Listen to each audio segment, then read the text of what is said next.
Hello and welcome back to another episode of Fully Booked, the Hidden Gems author podcast in which Craig Touch and myself, Roland Hume, chat to some of the interesting figures and leading lights of this crazy industry of writing. And today we are delighted to have a very special guest, Natasha Blandford, who is here to talk to us about hangers and hooks and all the juicy stuff that I love about stories. So Natasha, thank you so much for joining us today. How are you doing? I'm great. Thank you for having me. Oh, well, I wish you could see how enthusiastic I am about this particular subject, but unfortunately my camera's misbehaving today. Anyway, we wouldn't be here without the man himself, Craig Touch, the owner and founder of Hidden Gems and an author himself. How are you doing today, Craig? Doing well, thank you, Roland. Thank you for joining us, Natasha. Yeah, Roland is having some technical issues. His camera's not working and his sound is not great. So I think that we'll probably do most of the talking, Natasha and I.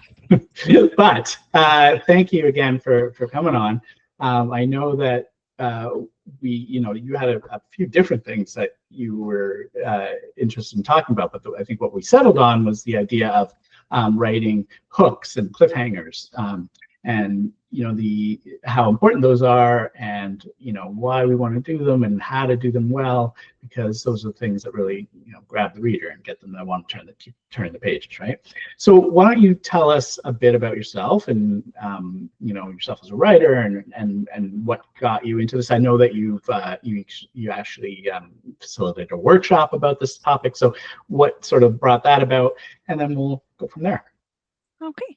Well, I've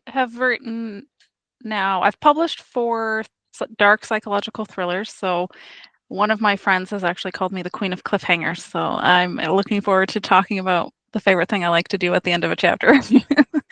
And so the first series was focused on human trafficking. So like I said, it was very dark. I like to talk about social issues in my writing. The second series I started, Craig, you might enjoy this. It's inspired by the iconic Canadian comedic duo Bob and Doug McKenzie, Oh, okay, yeah, where yeah. people die in quirky Canadian ways. So that one was my sister-in-law challenged me to write comedy, and I said, challenge accepted. So that's what I did. I went to the source. Quirky Canadian way to die. Well, I don't want to give away too much, but I can promise you there's no hockey sticks or Zambonis. Well, I was going to say it's got to be in the snow somehow, right? Right? Let's see. Or in a big vat of beer. How can I give what away? There's beer cans involved. Okay, yeah. And the movie Strange Brew. I remember seeing that. Right? Yeah, I don't know how many Americans know Bob and Doug too well, but yeah. No, probably not. And then, so the book I'm launching in May is actually about a fictional Nova Scotia crime family, like organized crime, so the mob in Canada. So I'm trying to do that. So of course, there's lots of hooks and cliffhangers because you never know who's watching or listening. But yeah, I got really into doing these presentations. I think I just did this hooks and cliffhangers one last month, actually. My local library, I've been doing monthly writing workshops to help support the local author community here in Nova Scotia. And so I've been doing a wide range of topics. So yeah, I guess. So is that a course that you teach in the library? I guess yes and no. I just happen to have different topics that I'm talking about, all the way from like dream to draft, like just starting your writing career. This next weekend, I'm talking about part-time author mindset and not beating yourself up because maybe you didn't hit that writing goal as you have a life or a day job, things like that. So just going through the whole author and writing journey that I'm doing at the library there. Yeah, that's so cool. Because it's so I mean, Craig and I both we really enjoy working with other authors and things like that, because to be a writer, you have to hang out with other writers. And it's so cool to see you supporting other writers as well. Yeah, the community out here in Nova Scotia is pretty vibrant for authors. A lot of them are retired. I do not have that luxury yet, but I find it so interesting seeing them at the different stages of their journeys. There's a lot of newer authors, and then there's some more established authors, and all that collaboration and learning is, you never know what you're going to what you're going to learn, not necessarily from me giving the workshop, but from the other people that are participating as they also impart their wisdom. Yeah, and I mean that's why we do this podcast, right? To be able to get the wisdom from all the different authors, share it on to the rest of the community, but as well to learn from it ourselves, because we're not the experts in every single subject. So having people come on and they teach us just as well. So I mean that's why we keep it going, right? So you're the queen of cliffhangers. So the hook and the cliffhanger, is that basically like two sides of the chapter, right? You want to hook them at the beginning and then leave a cliffhanger at the end, or is that sort of like you want to hook them at the end? Is that how you're referring to it? Right. So a hook is a literary technique used to capture the reader's attention at the opening of a story. So whether that be the opening of a chapter, but more importantly, I reiterate, literally the first chapter or your prologue. So for example, in my upcoming book, Escaping Victoria, my first sentence is, "Come home, he's dead." So the reader doesn't know who's dead. He doesn't know who's received the text, why aren't they home? How did this person die? So there's so many questions that need to be answered based on 4 words. And hopefully the reader still wants to know the answers to those questions. So then that leads into the next sentence, which hopefully continues to pull the reader in and hook them. And then you've got them for the rest of the novel, I hope, after the first chapter. You got me. I want to find out. Well, and then I guess you also use the cliffhanger at the end of the chapter to make sure you continue to hook them into the next, right? The words are so interchangeable. Yes, so the cliffhanger is a short-lived withholding of information. So it severs the chapter or the scene at the most dramatic point.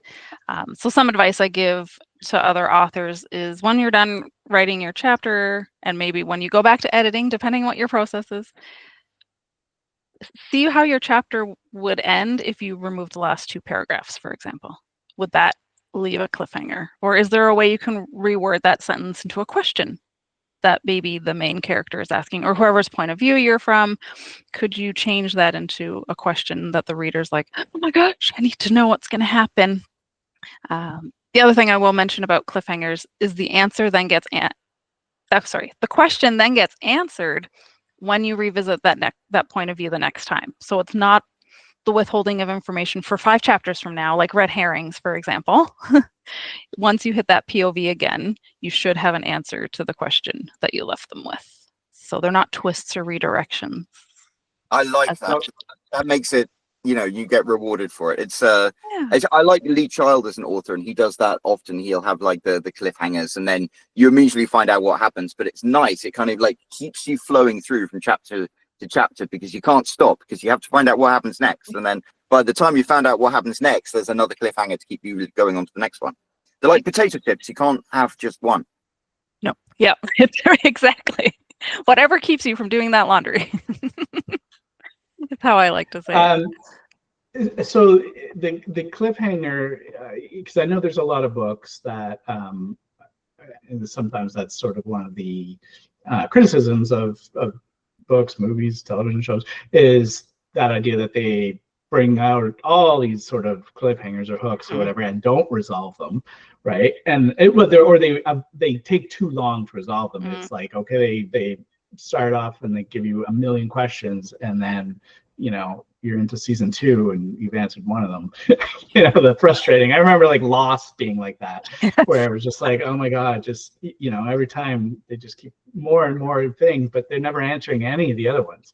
And turns out they didn't have an answer. But anyway, True. That's another, I think, tip, right? Always have an answer to the cliffhanger. Yes. And I would also say every chapter doesn't necessarily have to end on a cliffhanger, because some readers might get frustrated with you. Right. But yes, they please resolve said cliffhangers, fellow authors. Right. So it's called something else when it's just sort of a mystery that you're trying to keep going throughout a longer part of the book. It's not necessarily a cliffhanger at that point. Right. Yeah. Could be a red herring or just the arc of your story. Like, right. Depends how you're writing it. And then, I think about Dan Brown, his books always ended in a cliffhanger. His chapters always ended in a cliffhanger. He had very short chapters, which I think he just ended whenever he had something, some kind of cliffhanger happen. Something happened, end the chapter. So that's a cliffhanger. I remember reading those, and it's like it's almost exhausting because it's like, okay, I'll just read till the end of the chapter, and then I'll go to sleep, and then it's no, it's another cliffhanger. I gotta see how that goes, and then it's such a short chapter that by the time you start to read it, you're like, well, I'll just finish the chapter. Oh no, there's another one. You can never get to sleep, right? But this to me, it seems like it's really something that authors do for thrillers specifically, maybe mysteries. But is this something that you want to really do in other genres? I would say yes. I think it's done maybe a little differently, that maybe it's not as action-packed cliffhanger. So I've read some memoirs, for example, that just the beauty of how they're writing it, or the questions they're asking themselves that the reader might be pondering, pulls me into continuing to read. So to me, that although it's not a cliffhanger, like I'm not hanging on the edge of my seat to get the answer to a question, it's more I'm so intrigued by their voice. That would be another technique for me, as I guess more, it could be, I guess maybe we'd call that part of a hook, but I'd also classify that as a way you could do it as a cliffhanger. And other ways to hook your readers in other genres would be your character development, things like that. Like if someone is really intrigued by a character, because hopefully they're flawed, and you've given them a challenge and you want to see them succeed or fail if you don't like them, then that would also keep you turning the page. So it doesn't necessarily have to be the last sentence of a chapter. But I would. Oh, go ahead. Oh, they always go on about a story is a journey, and it's kind of these little things are what you do to make sure the reader keeps putting one foot in front of the other and continuing that journey. Because I think it's easy to say like, oh, they've started the book, that's great, but there are people who don't finish books. So techniques like this and giving respect to the reader's journey as they go on, I think is so important to make sure they reach the end. I agree. You get me for 30 pages, and if you don't have me after 30 pages, and apparently I'm generous. When I did this workshop, some people are like, nope, you get 3 paragraphs, like 4 pages. I gotta up my game. But, yeah, when you're selling on Amazon, I think we often use the metric of where the look inside. yes. When you can click that look inside and read however much of the book you can read, you want your hook to happen before it ends, so that if somebody's doing that look inside, they'll get hooked and they'll want to read the rest of it. They'll want to buy the book so that they can read the rest of it. Yeah. And that goes. Sorry. I was just going to add to that to just say, I mean, it's got a lot of commercial sense to it as well. I changed the look inside of one of my books and doubled the number of people who sort of visited it and actually bought it. So yeah, those 30 pages does seem very generous. I know. I read very fast though, so that's about 20 minutes. I don't know. That's all you get of my attention. Well, I was also going to say that's where book blurbs or the back cover copy or your little blurb on Amazon is also, you want to hook your reader with that. So there's some skill involved in writing and captivating your audience and intriguing them just before, like when they pick up the book in the library or the bookstore. You got your cover.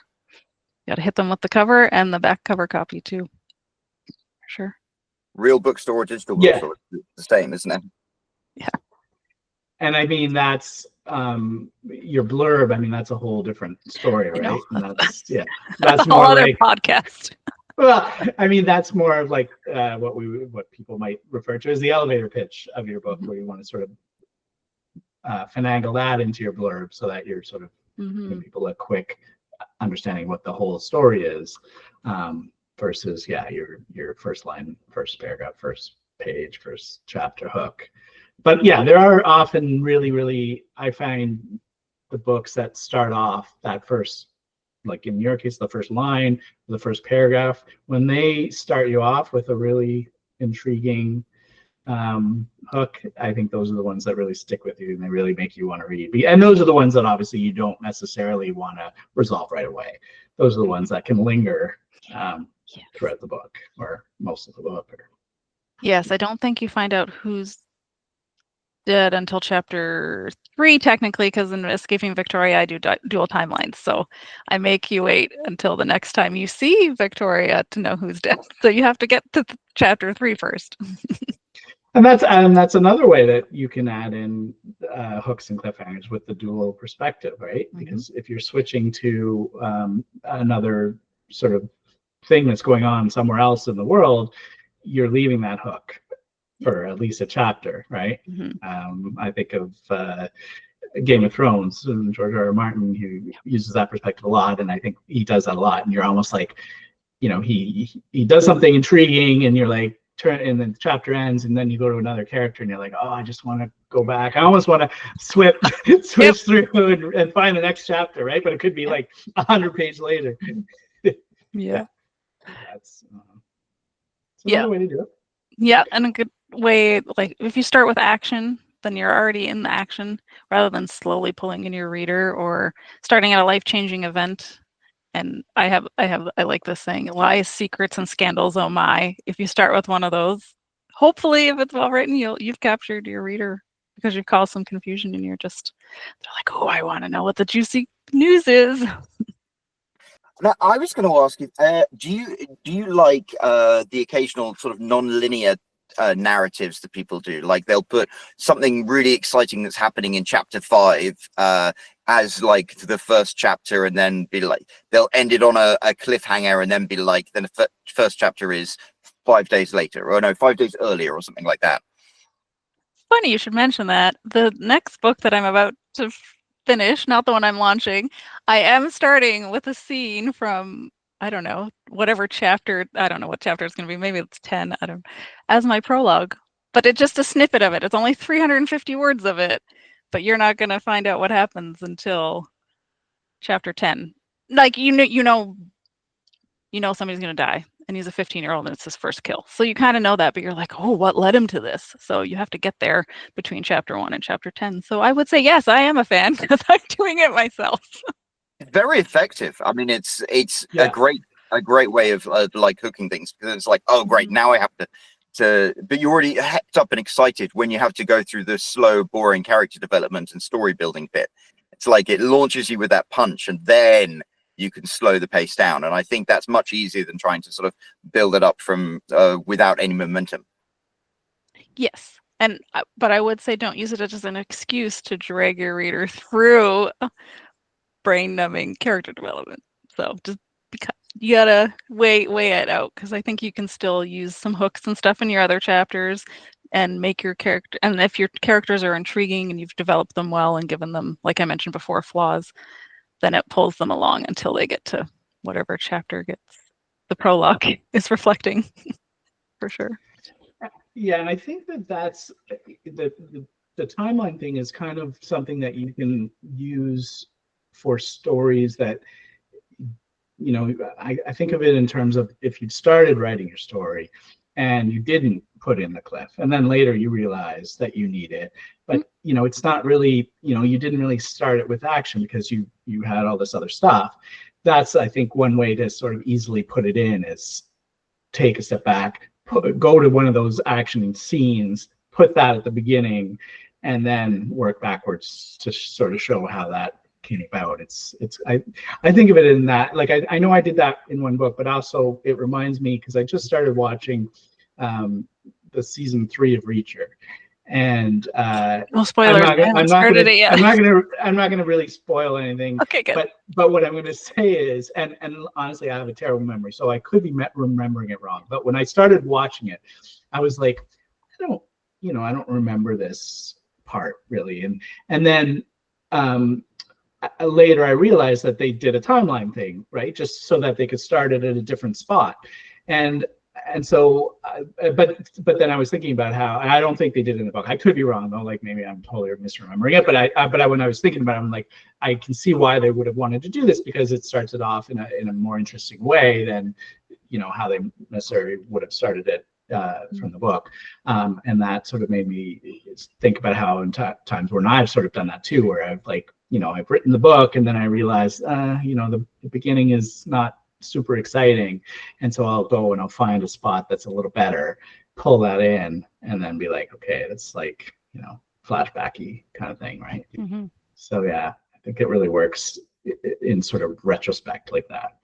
It's funny, that question that I asked was triggered by watching this first episode of Reacher for doing that, and then it's like, I can't tell Natasha that because like there's going to be 2 Lee Childs references in as many minutes, and she'll think I'm just like super basic. But so thank you for the comment. But I mean, yeah, it works really well to just get you hooked in immediately.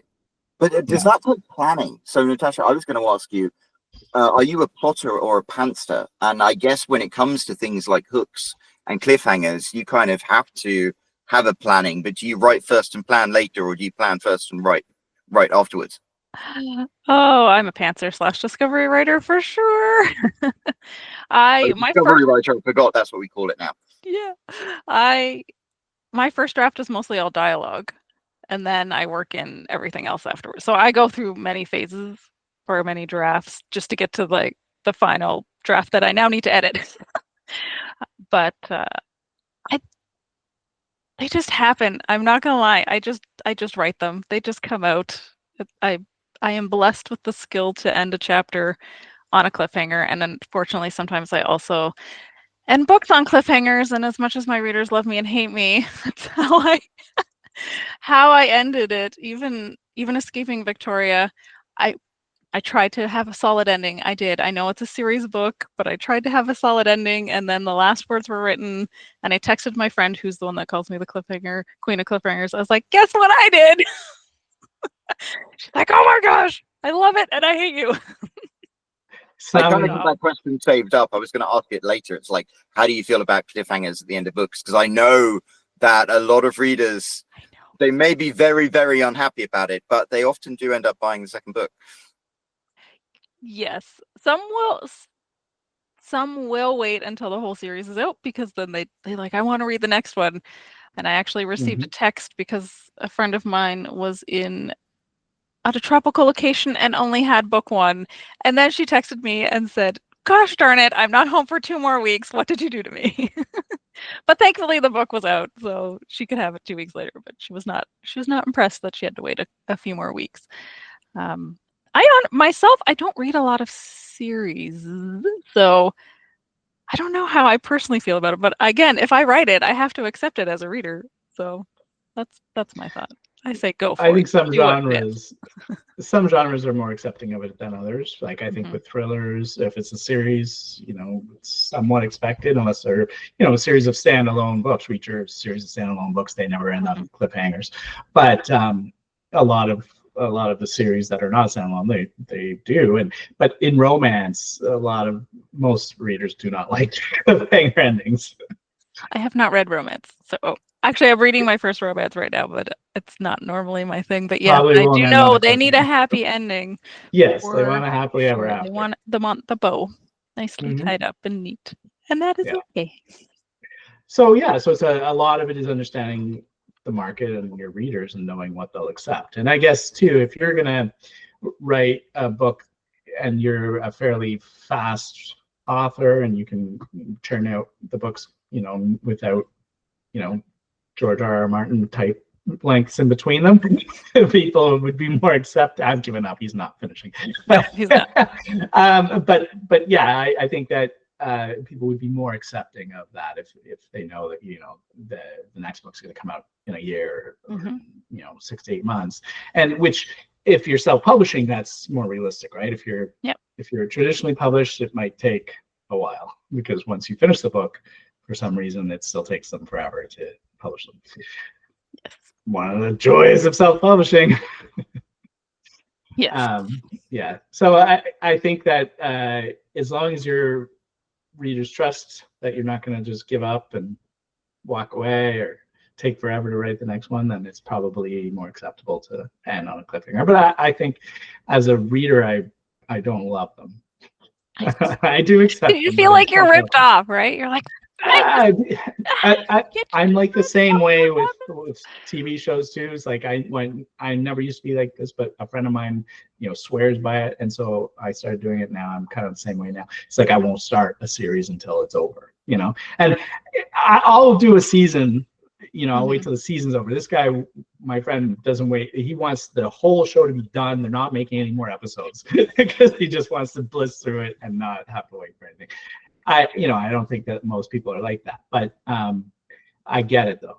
It's like having to wait, and and then you forget, right? A lot of times with these books, I'm reading it, I'm like, I don't remember what happened. Right. It was years ago. Sometimes I'll forget even that I was reading a series. It takes so long. Exactly, and that's the risk. So you got to get them out. As much as you love a book, and you'd like to think that your readers love your book so much that they're gonna like always remember to buy it. These days you have so many books. I read a lot of books, and sometimes I realize years later, I'm like, I forgot I was in the middle of a series and it stopped, and I'll check. It's like there's 2 or 3 more books now, and I'll be like, do I want to go back? I don't even remember now. I remember liking it, but I won't remember anything about it, right? So I think that's one of the dangers too with all that.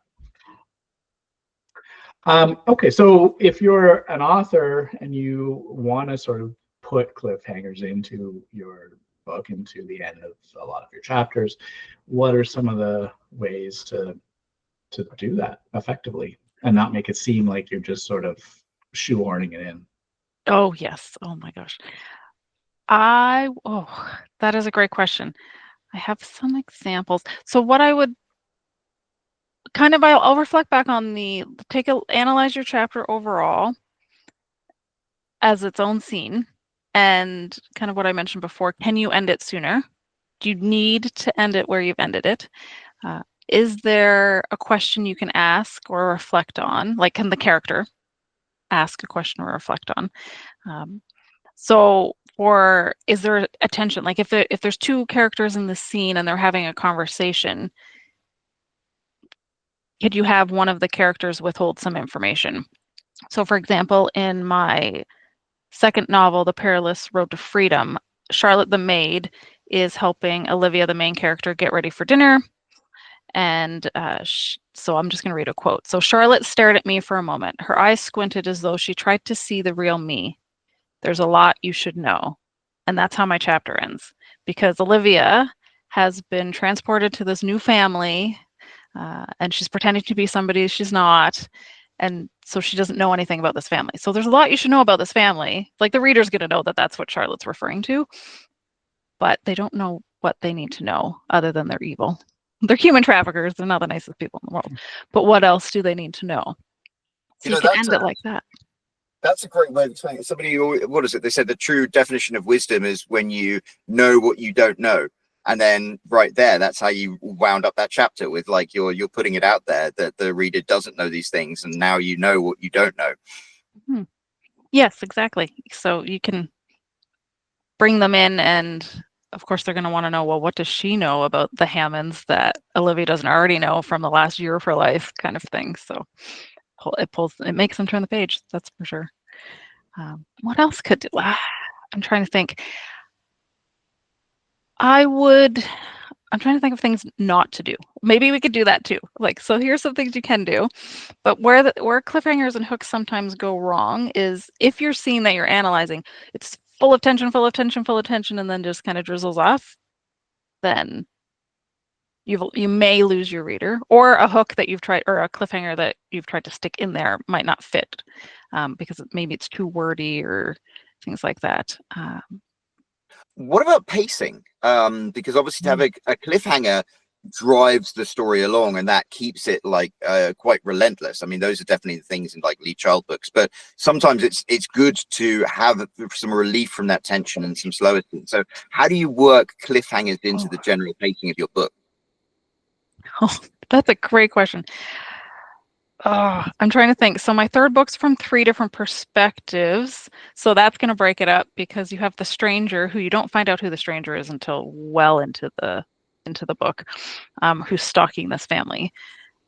And then you have the main character, Olivia, and then you have her son. So for me, some of the pacing is just having different points of view. The other ones is if it's a high tense, like a very high action or a tension-filled scene or chapter, like you said, your readers kind of need a break. Like they also need rest. So you might change.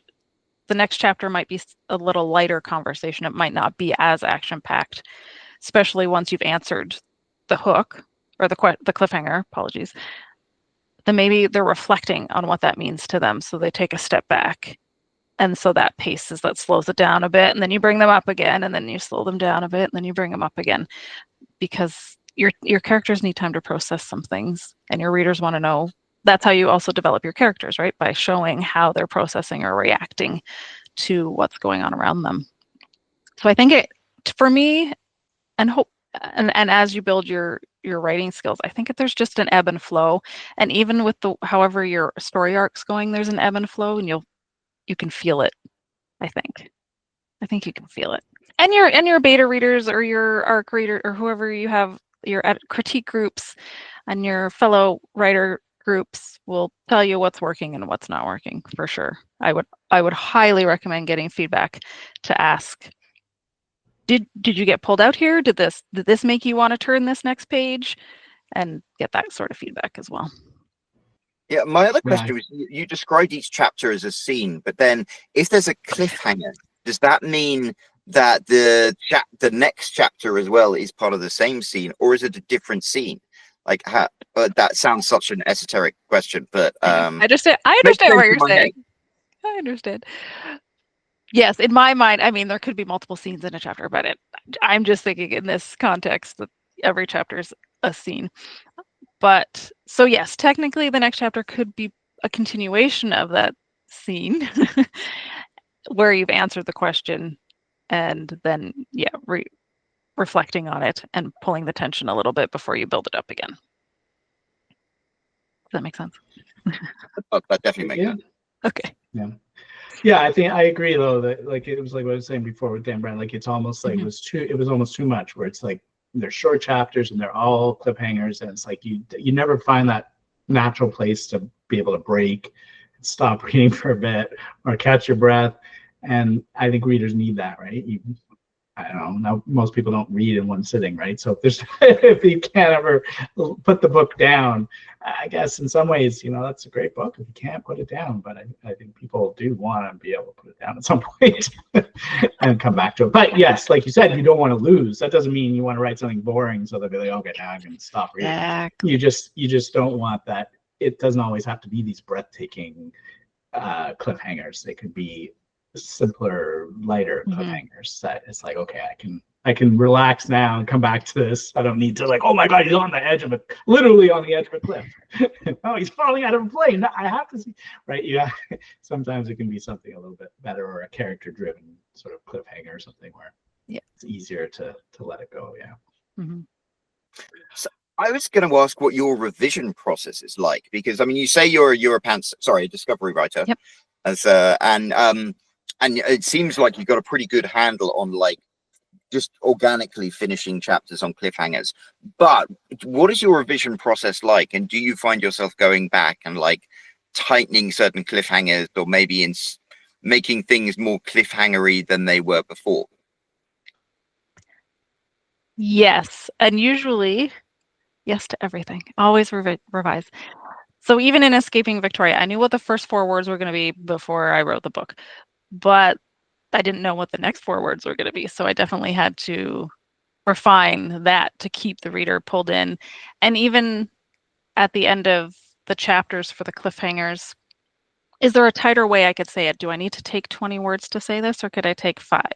Do I need all this backfill maybe in the paragraph before it, or maybe after what I've written? Maybe like I was saying, maybe the cliffhangers in the second last paragraph, not the last paragraph. Can I get rid of that? I sometimes when I'm editing, I might not have a cliffhanger yet, and I will literally write insert cliffhanger, and then I will see how the rest of the story goes and see where the characters are going to take me, and then I might come up with what the cliffhanger is, because now I know what my character told me they want to do. So now I have the answer, or now I have a answer. So what was the question that could lead to that answer? I kind of analyze it that way. Cliffhangers. Sorry? I missed I that. wondered if you had a Rolodex of cliffhangers. Oh, Like, no. you start the Rolodex here and you spin through and it's like poisonous snake, earthquake. I don't know. I love it. I should try that. But no, that. Well, Sure. it almost feels like if you're, I mean, especially if you're not plotting, you can almost, when you're writing, just be like, okay, this is a really exciting part. Stop. Like Yep. this is my cliffhanger. So, or they're having intense conversation and find a spot where you can just, dun dun dun, and Or then somebody continue knocks to on the next. door, Right. interrupt Just it, or interrupts it. Right.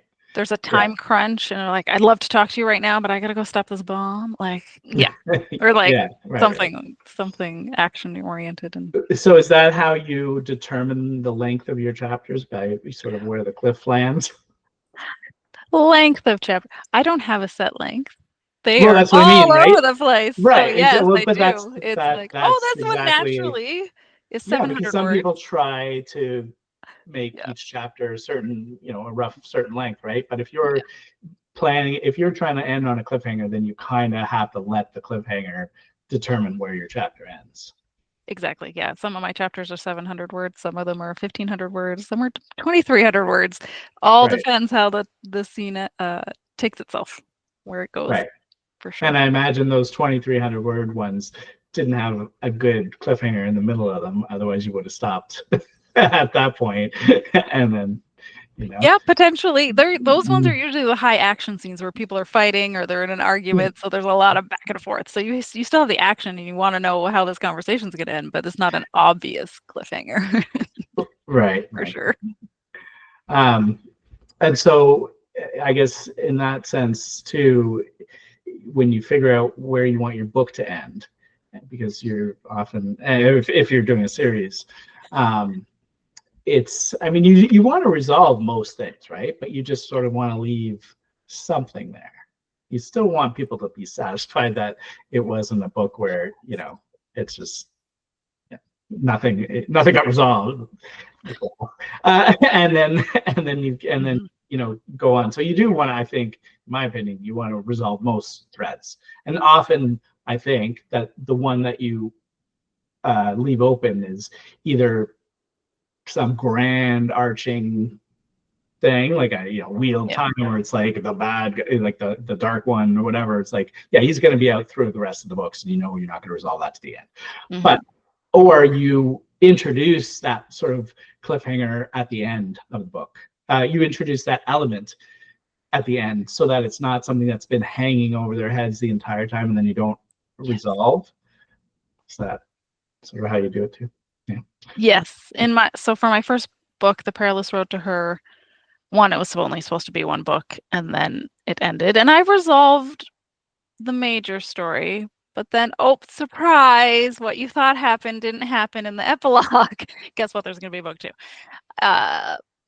But I tried to do a better job in Escaping Victoria. Well, I don't say a better job. That was a great way to end a book, and everyone loved it and immediately picked up book 2.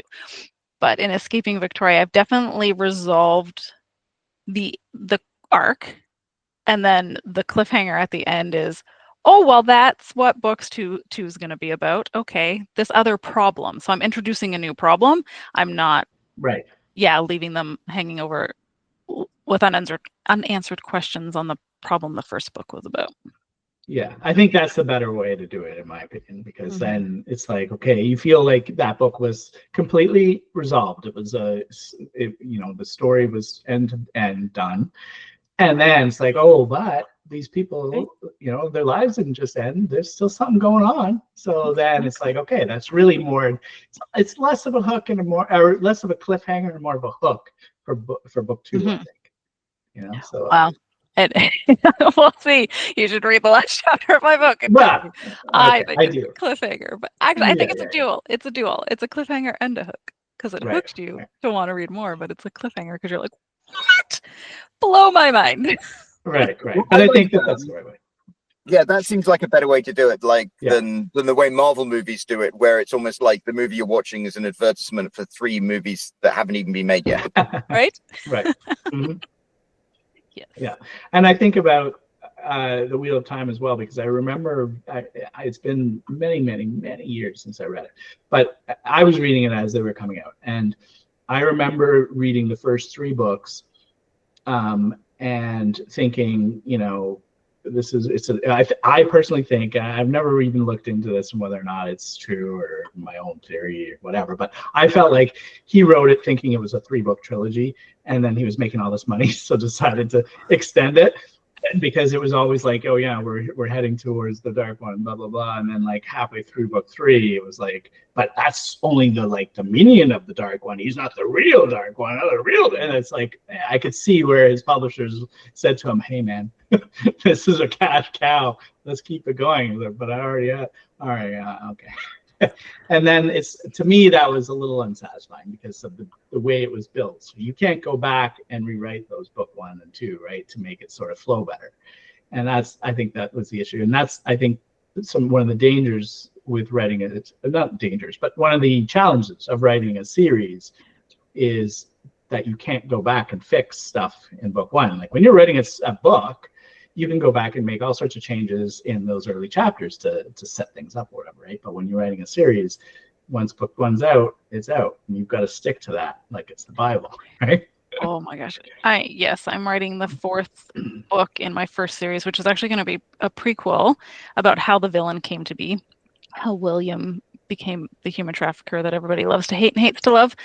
And I realized that I definitely wrote myself into a corner in one place. So I'm trying to figure out, how do I write this scene while being true to book 1? Because again, I thought it was only going to be 1 book, and then it ended the way it did. And then I can't have a duology. I have to have 3 books. So then, of course, I made it a trilogy, and then everybody wanted more William. So now it's a 4-part series. So you definitely, if it's not planned, you got to pay attention. Yes.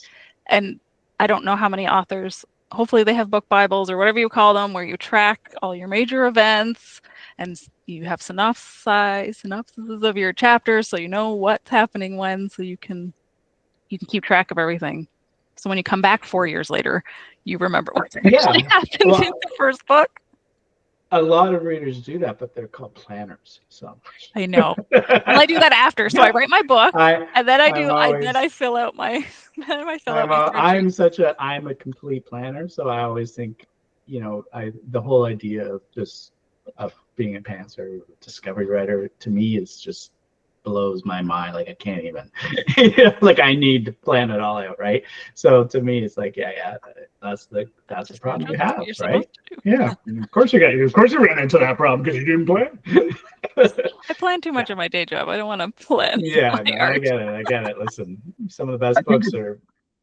Yeah. I think a book Bible is a great idea. I've mentioned this a couple of times on the podcast. I have a 12-book series, and in book 9, I would have been writing about this character and how he was an only child and stuff. And then I suddenly remembered in book 1, a character was his brother, and it was kind of like, how do you deal with that? And my books are written in first-person perspective, so I just was able to play it off like, she thought they were brothers, but actually they were just really close. But I don't know how convincing it was. So yeah, I think Craig has a lot going for him with this planning business. All of a sudden in book 9, he becomes an unreliable narrator, right? Exactly. And sometimes readers won't remember the little things. Like I'm getting hung up on something. I don't really think anybody's going to remember if he went to the hospital for something. Like that's not the major point of book 1, but you never know. Now I'm always afraid somebody's going to call me out on it.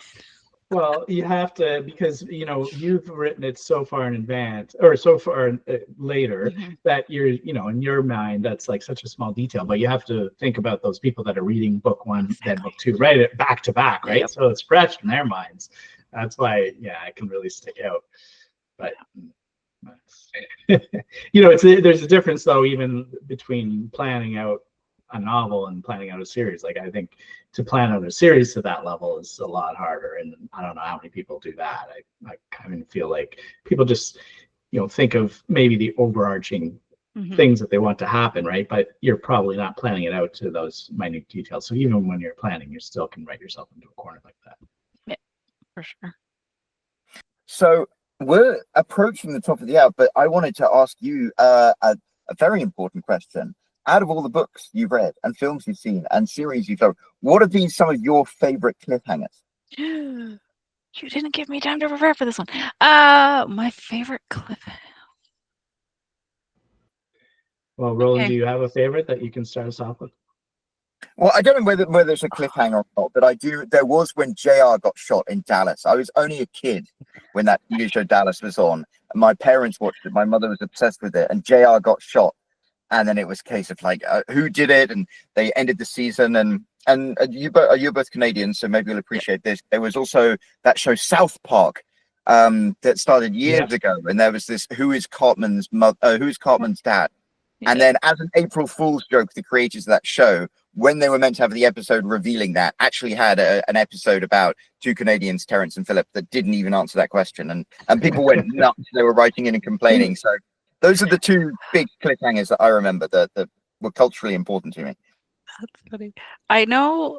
So Bathhouse by PJ Vernon, he's American but lives in Canada, is a really good book it's full of cliffhangers. I couldn't give you the exact example, but the ending definitely, it takes a lot for me to be mind blown by the end of a thriller because I can generally figure them out, given that that's how I would have written it. But his book definitely blew my mind. I definitely threw my book across the room at the Red Wedding in Game of Thrones. I was like, "Are you kidding me?" And I literally threw my book across the room. I was so mad. What else? Oh, I'm trying to think of movies. I don't know. I feel like I predict a lot of things. That's one of the dangers of writing, right? Like I sit there sometimes and I'm like, oh, and then I say like what the line's gonna be, and then whoever's sitting with is giving me these dirty looks. I'm like, so it's just obvious. So then I'm gonna flip it rather than being like maybe a cliffhanger of a show or something, because I can't think of it right now. And of course, at 3 o'clock in the morning, I'm gonna come up with a brilliant answer. But maybe I'll focus on how people hooked me with characters. So we have been talking about Reacher, and I cannot wait to watch this 3rd season because I think they've done him so well. And I haven't read the books, mind you, but I'm sorry, Tom Cruise, no.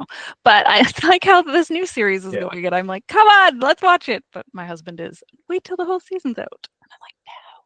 It's out now, so you can. I know. I'm so excited. That's why I started it. I know. I don't know if anybody's watched Paradise on Disney. That is a good one. That is a thriller with Sterling. I cannot remember his last name right now. And James Marsden. And it's a post-apocalyptic world. Very good.